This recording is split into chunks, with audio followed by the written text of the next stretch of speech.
Hello guys, welcome to my YouTube channel. কেমন আছো তোমরা? এখন আমরা কথা বলবো হচ্ছে ইন্ডিয়ান এবং ইন্টারন্যাশনাল সিনেমার কিছু আপডেট নিয়ে, তার পাশাপাশি একটা সিনেমার ট্রেলার নিয়ে এবং তার পাশাপাশি একটা সিনেমার বক্স অফিস নিয়ে। চলো ভিডিওটা শুরু করা যাক।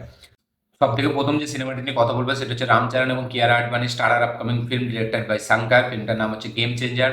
তো গণেশ চতুর্থীর দিন এই সিনেমার একটা নতুন পোস্টার সহ রিলিজ ডেট ঘোষণা করবে মেকার্সরা, এরকমই আপডেট উঠে এসছে। ইয়েস, গণেশ চতুর্থীর দিন এই সিনেমার থেকে একটা আপডেট আসবে এবং রিলিজ ডেটটা আমরা ফাইনালি জানতে পারবো যে এই ফিল্মটা ক্রিসমাসের কোন সময় রিলিজ করছে। আজকে নেক্সট যেটা আপডেট সেটা হচ্ছে the goat, greatest of all time Thalapathy বিজয়ের রিসেন্টলি মানে কালকে রিলিজ হতে যাচ্ছে সিনেমা, যেটার নাম হলো গোট। তো এই সিনেমাটি তেলেগু থিয়েটিক্যাল রাইটস বিক্রি হয়েছে টোটাল 21 কোটি রুপিতে। ইয়েস, 21 কোটি রুপিতে এই সিনেমাটির থিয়েটিক্যাল রাইটস আমাদের তেলুগু স্টেটে বিক্রি হয়েছে। দেখা যাক সেটা ব্রেক ইভেন, সেটা রেকর্ড মানে সেটা মানে কালেকশন রিকভারি কীভাবে করে থালাপতি বিজয়ের এই সিনেমাটি, এটা দেখবার মতো বিষয় হবে। হিন্দিতে খুব ভালোভাবে রিলিজ দেওয়া হচ্ছে গোট সিনেমাটিতে। তো দেখা যাক 3 ঘন্টার লম্বা রানিং লেন্থের এই ফিল্মটা কীভাবে অডিয়েন্সকে এঙ্গেজ করে রাখতে পারে, এটাই দেখবার মতো বিষয় হবে।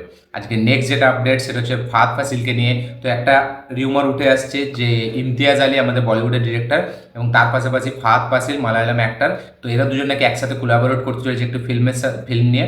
এবং মানে ইমতিয়াজ আলীর নেক্সট যে ফিল্মটা হবে, পরের ফিল্মটা ইমতিয়াজ আলীর, সেটাতে নাকি আমরা লিড ক্যারেক্টার হিসেবে, লিড চরিত্রে আমরা ফাহাদ ফাসিলকে দেখতে পেতে চলেছি, এরকমই এখন গুঞ্জন উঠে আসছে। দেখা যাক এটার অফিসিয়াল কনফার্মেশন আমরা কবে পাই। এবং এটা যদি হয় সেটা কিন্তু মানে ইমতিয়াজ আলী যে লেভেলের ডিরেক্টর, ঠিক আছে, সে যদি ফাহাদ ফাসিলের মতো অ্যাক্টারকে নিজের হাতে পায়, সেই ফিল্মটা কিন্তু ব্যাপক একটা ফিল্ম হতে চলেছে। ঠিক আছে, বেশ এক্সাইটেড এই কোল্যাবটা হওয়ার জন্য। দেখা যাক এই কোল্যাবটা কবে হয়। নেক্সট যেটা আপডেট সেটা হচ্ছে ন্যাচারাল স্টার নানির আপকামিং সিনেমা হিট 3, যেটা হচ্ছে হিট ফ্র্যাঞ্চাইজের 3 নম্বর ফিল্ম। তো এই ফিল্মটার অফিসিয়াল অ্যানাউন্সমেন্ট আসতে চলেছে 5 তারিখ, 5 সেপ্টেম্বর এই সিনেমাটির অফিসিয়াল অ্যানাউন্সমেন্ট আসছে। এটা নানি একটা পোস্টার দিয়ে বলে দিয়েছে। তো দেখা যাক 5 তারিখ এই সিনেমাটির অ্যানাউন্সমেন্টটা কীভাবে প্ল্যান করা হয়। আজকে নেক্সট যেটা আপডেট সেটা হচ্ছে বারুজ বলে একটি সিনেমা নিয়ে, যেটা হচ্ছে মোহনলালের ড্রিম প্রজেক্ট, যেটা আসতে চলেছে। সো সেটা অক্টোবর আসার কথা ছিল এই ফিল্মটা, মোহনলালের বারুজ ফিল্মটা। তো ফাইনালি আবার একবার পোস্টপন হচ্ছে, এই ফিল্মটা অনেকবার পোস্টপন হয়েছে। তো এই ফিল্মটা শোনা যাচ্ছে যেরকম 3 অক্টোবর নাকি এই সিনেমাটি মুক্তি পাবে না।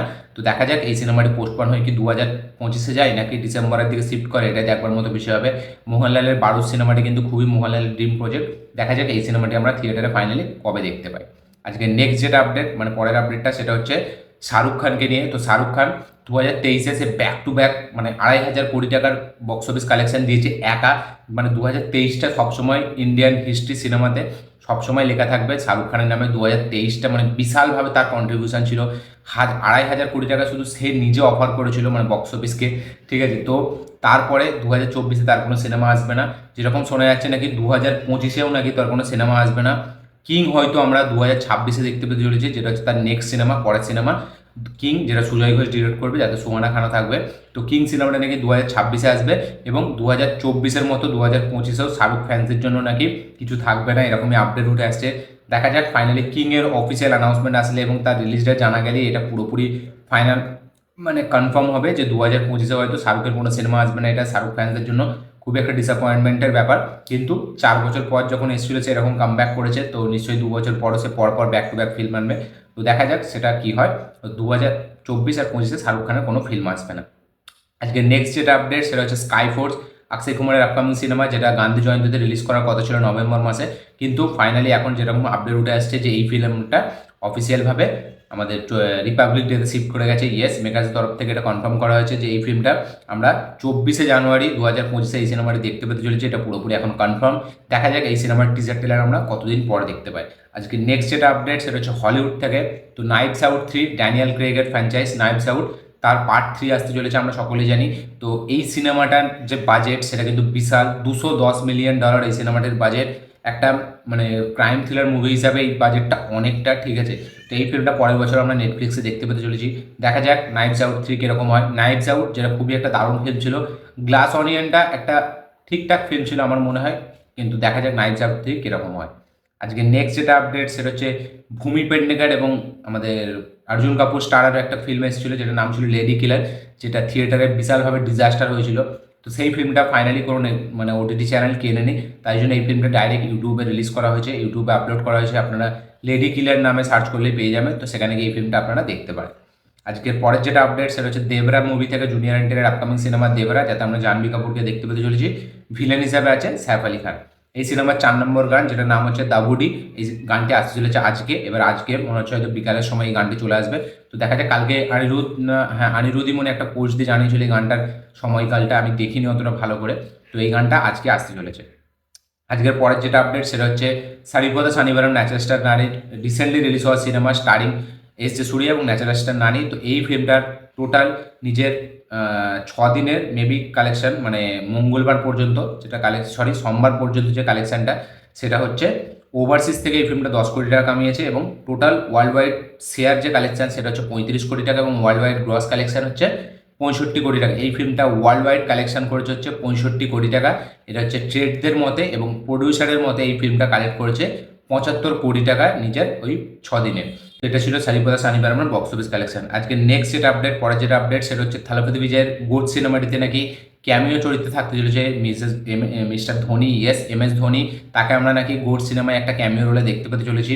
তো দেখা যাক সেই ক্যারেক্টারটা, মানে সেই চরিত্রটা, ক্যামিওটা কতটা বড় মানে অডিয়েন্সকে আকর্ষণ করতে পারে এবং অডিয়েন্সের থিয়েটারে কীভাবে রিয়াকশন হয় এম এস ধোনি, কারণ থালাপতি বিজয় ঠিক আছে তাকে থালাপতি বলা হয় এবং এম এস ধোনিকেও থালা বলা হয়। তো দেখা যাক দুটো থালা এক জায়গায় হলে ঠিক আছে মানে তরকারি বা ভাতটা কীরকম কী জমে এটাই দেখবার মতো বিষয় হবে।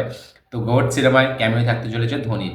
আজকে নেক্সট যেটা আপডেট সেটা হচ্ছে স্ত্রী 2 থেকে। তো স্ত্রী 2 মুভিটা এই এতদিনের টোটাল 18 দিন না 19 দিন না 20 দিন হবে হয়তো, পিভিআর আইনক্স যে চেন হয় 3টে মাল্টিপ্লেক্সের চেন, ঠিক আছে সেই চেনগুলো থেকে 200 কোটি টাকার কালেকশন করেছে net collection. Yes, PVR INOX থেকে এই ফিল্মটা 200 কোটি নেট কালেকশন করেছে।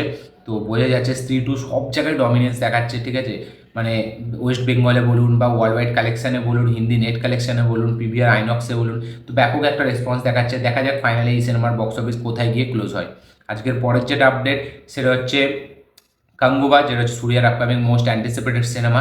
তো এই সিনেমার ওটিটি রাইটস কিনেছে Amazon prime video. Yes, digital rights সব ভাষার সেটা কিনেছে হচ্ছে প্রাইম ভিডিও এবং 100 কোটি টাকায় নাকি এই সিনেমার রাইটস কিনেছে, ডিজিটাল রাইটস। তো দেখা যাক, যেটা পুষ্পা ছিল 270 কোটি টাকা নেটফ্লিক্স কিনেছে, এটা হচ্ছে কাঙ্গুবা 100 কোটি টাকা প্রাইম ভিডিও কিনেছে। দেখা যাক মানে কাঙ্গুবা থিয়েটারে রিলিজ হওয়ার পর কীরকম রেসপন্স পায় এবং পরে কি এই সিনেমাটার দাম কমে নাকি আরও বাড়ে, এটাই দেখবার মতো বিষয় হবে। দেখা যাক কী হয়। লাস্ট যেটা সেটা হচ্ছে ট্রেলার রিয়াকশন, সেটা হচ্ছে বাকিংহাম মার্ডার্স, কারিনা কাপুরের আপকামিং সিনেমা, যেটা ট্রেলার কালকে রিলিজ হয়েছে। তো সেই সিনেমার ট্রেলারটি দেখলাম, কীরকম লাগলো সেটা নিয়ে কথা বলবো। তো এই ট্রেলারটি বেসিক্যালি এটা একটা মার্ডার মিস্ট্রি থ্রিলার ফিল্ম, এটা বাইরে লন্ডন শহরে বেশ, যেটা নাম হচ্ছে বাকিংহাম মার্ডার্স। তো এই ফিল্মটাই গল্পটা যেটা হচ্ছে সেটা হচ্ছে একটা বাচ্চার মার্ডার হচ্ছে, মানে কিডন্যাপ হয়ে গেছে এবং তারপরে মার্ডার হচ্ছে এবং ফাইনালি একটা সাসপেক্ট আছে যাকে ধরা হয়েছে, যে কিনা একটা মুসলিম বয় এবং সেই নিয়ে ঝামেলা চালু হয়ে গেছে ওখানে। তার সাথে সাথে এখানে ইনভেস্টিগেশন চলছে, হয়তো সেই ছেলেটা হয়তো মেন সাসপেক্ট না, সে হয়তো মেন মার্ডারার্স ন।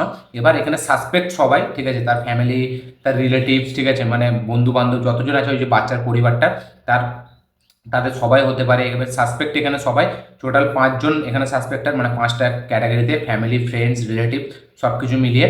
এবার ফাইনালি সেই ইনভেস্টিগেশনটা চলছে এবং লাস্টে গিয়ে হয়তো মেন যে সাসপেক্ট তাকে আমরা দেখতে পাবো। বেসিক্যালি এটা মার্ডার মিস্ট্রি থ্রিলার ফিল্ম, এতে বলার মতো বিশাল কিছু নেই।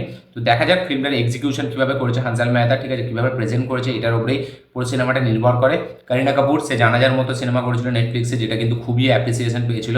দেখা যাক তারপরে বাকিংহাম মার্ডার্স দিয়ে সে কীরকম কী কামব্যাক করে এবং এই ফিল্মটা কতটা অডিয়েন্সকে এঙ্গেজ করে রাখতে পারে, এটাই দেখবার মতো বিষয় হবে।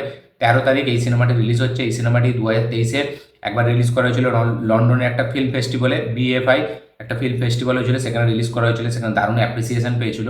তারপরে এই সিনেমাটি আমাদের এখানে 2024-এ 13 সেপ্টেম্বর থিয়েটার রিলিজ হতে যাচ্ছে। দেখা যাক এই সিনেমাটি অডিয়েন্সকে কীভাবে এঙ্গেজ করে রাখতে পারে, কীভাবে ইমপ্রেস করে, এটা দেখবার মতো বিষয় হবে। খুবই সহজ একটা নর্মাল ফিল্ম, ঠিক আছে যেহেতু মার্ডার মিস্ট্রি ফিল্ম। তো আপনারা যারা এই ট্রেলারটি দেখেছেন অবশ্যই কমেন্টে জানাবেন যে আপনাদের কীরকম লেগেছে এবং যারা অলরেডি মানে দেখেনি এখনও তারাও অবশ্যই কমেন্ট করবেন দেখে যে আপনাদের কীরকম লেগেছে। এবং এই ট্রেলার এবং এই আপডেটগুলো জেনে আপনাদের কি বক্তব্য অবশ্যই কমেন্ট করে জানাবেন। আমার এই ভিডিওটি ভালো লাগে থাকলে অবশ্যই লাইক, শেয়ার, কমেন্ট করে দিন। চ্যানেলটিতে নতুন হলে চ্যানেলটিকে সাবস্ক্রাইব করুন, বেল আইকনটি প্রেস করতে ভুলবেন না। দেখা হচ্ছে পরের ভিডিওতে, ততক্ষণের জন্য বাই।